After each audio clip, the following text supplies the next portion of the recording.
So nung nakarang buwan guys, dito pala kami sa masyal kami sa Boulevard World.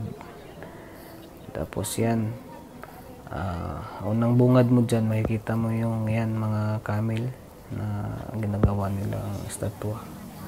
Ang ganda yan tingnan guys. So kung nandyan kayo, ma-amaze kayo dyan. So ito pala yung Boulevard World Boulevard. At yan, ang ganda tingnan mo. Kung maglakad ka dyan, tapos yung ibabaw, ang ganda. Sa bubungad una, China. Yan. Dito mo makikita sa halagang 40 real or 50 real. Makikita mo na at mapuntahan mo na ang iba't ibang bansa na nandito sa loob. So una kami, nandyan kami sa sa China.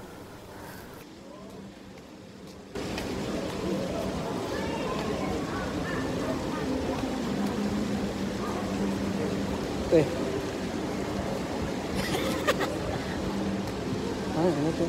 Diyan ka, dyan. Ha? China. Bye, China. Ito.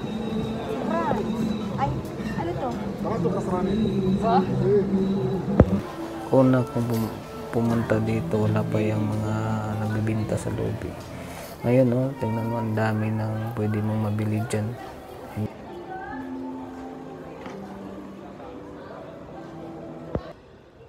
Dito na kami sa Egypt. Ayan guys, pangalawa namin pinasukan yung ito Egypt. Nandiyan na kami sa Egypt yan. Ayan. Kita nyo yung pyramid yan. Pero sa Egypt talaga, nakapunta na talaga ako sa Egypt na lugar, sa real na pyramid. Punta na ako doon last year bago kami tumuloy ng France. Dumaan kami ng Egypt. At yan, inaantay ko yung, kita niyo yung malaking barang bilog, parang lobo. Yan, iba't ibang color yan. Iba't ibang kulay. Yan, yan, parang kuy yun na isda. Ganda tingnan guys. Yung kasama ko yan, ng picture siya. Kasi maganda ang kulay ng barang lobo. Yan, hindi, dati wala to. Wala tong itong mga ibon na to dati wala. May mga parrot to. Ganda.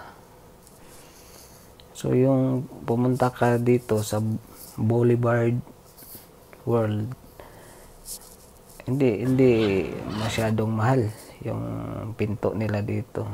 Yung entrance nila, yung bayad pala. Marami kang pwedeng gawin dito. Roller coaster meron. May Ferris wheel. Yang mataas na yan, pwede kang sasakayan. Sasakay doon. Diyan mo talaga makikita guys yung malaki talagang magagawa sa pera. Tingnan mo. Gumagawa sila ng dagat. Malaki talagang magagawa sa pera. So dito desierto, pero tingnan mo kung gumagawa doon ng dagat. Yan, itong video ko guys, ito lang yung pinupuntahan namin ng bansa dyan sa loob pero ang daming bansa dyan sa loob na pwede nyo puntahan, tingnan kung anong mga culture nila.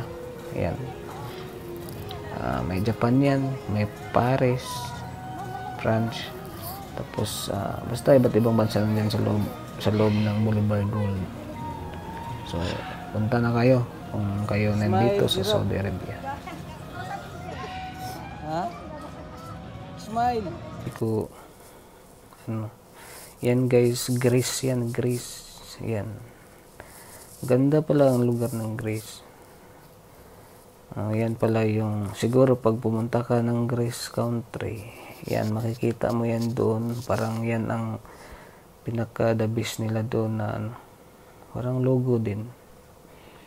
Or yan ang pinaka magandang city nila doon. Or siguro ang mga building nila ganyan ang forma, ganyan ang color. Sino ba yung NBA player? Basta yun na, yung NBA player. Hindi ko lang yun mabigkas yung apelido, yung si nasa Bucks.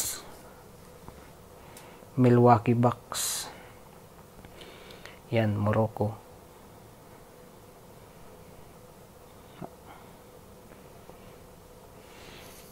Ngayon lang pala. Hanggang dito na lang. So, kung kayo, pumunta kayo dyan, kung sino yung nandito sa Saudi, pwede kayong pumunta dyan sa Boulevard World. Ang gilid niyan, ang katabi niyan, Boulevard City. Doon, parang libre doon, walang bayad. Meron na rin mga pagkain na